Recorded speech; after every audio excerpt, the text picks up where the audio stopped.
En el anterior tutorial hemos hecho un repaso por lo que se considera derecho de los pacientes y su relación con la gestión de la calidad. En el presente tutorial se va a hacer un repaso sobre aquellos aspectos clave que hay que tener en cuenta para trabajar con los estándares relacionados con este tema dentro del Manual de Certificación de Unidades de Gestión Sanitaria.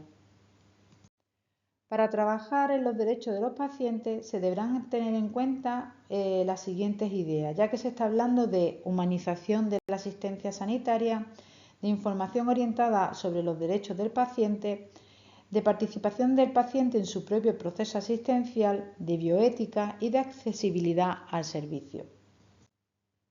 Vamos a comenzar con uno de los derechos del paciente, de los más vulnerables y graves, que es el derecho a su intimidad física y a la confidencialidad de la información.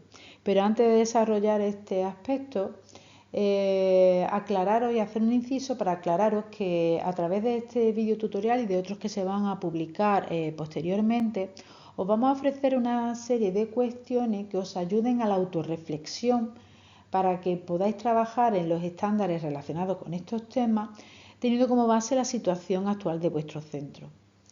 Esperando que estas preguntas, cuestiones os ayuden a ese diagnóstico, empezamos con las primeras relacionadas con el tema de la intimidad y la confidencialidad. ¿Existen indicaciones sobre la forma de preservar la intimidad física y la confidencialidad de la información en todos los actos asistenciales? ¿Cómo se van a salvaguardar los datos de salud que están considerados de especial sensibilidad y gravedad? ¿Está protocolizado y normalizado?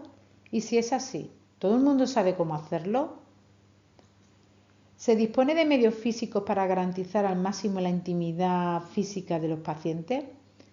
Ya sabemos que hay limitaciones arquitectónicas y físicas en las instalaciones de nuestros centros, pero hay que intentar salvaguardar al máximo la intimidad del paciente en todas aquellas intervenciones en las que pueda quedar expuesto su físico. Como por ejemplo, en una habitación compartida, cualquier intervención con un paciente hay que hacer lo posible para preservar su intimidad. Está claramente definido quién, cuándo y cómo destruye la documentación física o la que ya no es necesaria. En este sentido, se habla tanto de archivos en formato papel como en archivos digitales. Y hay que hacer en este aspecto una llamada de atención a los archivos paralelos que se pueden generar en las diferentes partes de un servicio y sobre todo al uso de bases de datos de pacientes que son empleadas para publicaciones o trabajos de investigación que muy frecuentemente quedan guardadas en los ordenadores personales que están en casa de los investigadores con riesgo a que esos datos sean expuestos fuera del ámbito laboral.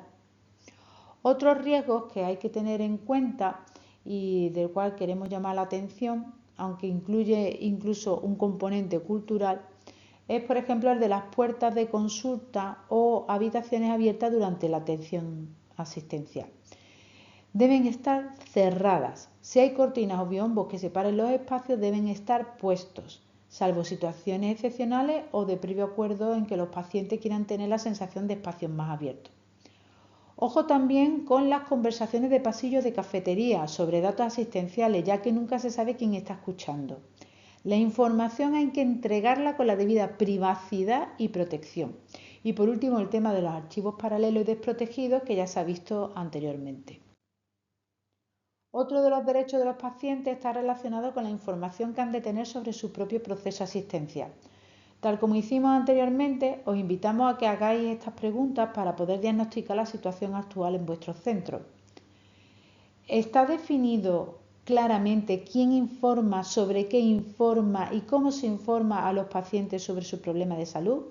Hay que tener definidos estos aspectos, ya que un proceso asistencial puede tener diferentes niveles de complejidad y diferentes consecuencias sobre cómo percibe la persona su estado de salud. ¿Está previsto el adaptar la información a situaciones especiales en las que la comunicación no sea fácil? Puede haber barreras de idiomas, sensoriales, de comprensión, etc. Y hay que adaptar la información a esas situaciones. No se puede tener información en formato universal. La información debe ser tratada como un acto asistencial, por lo tanto es un acto personal orientado hacia lo que necesita la persona y lo que se puede hacer con ella. Está previsto cómo hacer un seguimiento de la información entregada a los pacientes. Como se ha indicado anteriormente, la información es un acto asistencial que debe estar protocolizado y bien controlado. No cualquier charla es dar información. Otro de los derechos fundamentales del paciente, reconocido aquí en Andalucía, es sobre las voluntades anticipadas y otras decisiones del paciente, como solicitar una segunda opinión o consultar sobre diferentes alternativas de tratamiento. Aquí se vuelven a trasladar una serie de reflexiones. ¿Está claramente definido cómo y cuándo consultar el registro de voluntades anticipadas? ¿Los profesionales conocen estas indicaciones? Si un paciente ha registrado cómo debe ser la asistencia que debe recibir en determinadas situaciones, el profesional debe saber dónde debe consultar esa información y tenerla en cuenta antes de actuar. ¿Existen situaciones asistenciales en las que el paciente puede decidir entre otras alternativas viables y favorables para él? Y si existen esas alternativas y se le hace partícipe en la toma de decisión, ¿cómo se garantiza que el equipo asistencial respeta la decisión? Otro de los derechos del paciente está relacionado con el tema de los conflictos éticos, que es algo que surge en el día a día de la asistencia sanitaria. En este aspecto podemos plantearnos las siguientes cuestiones.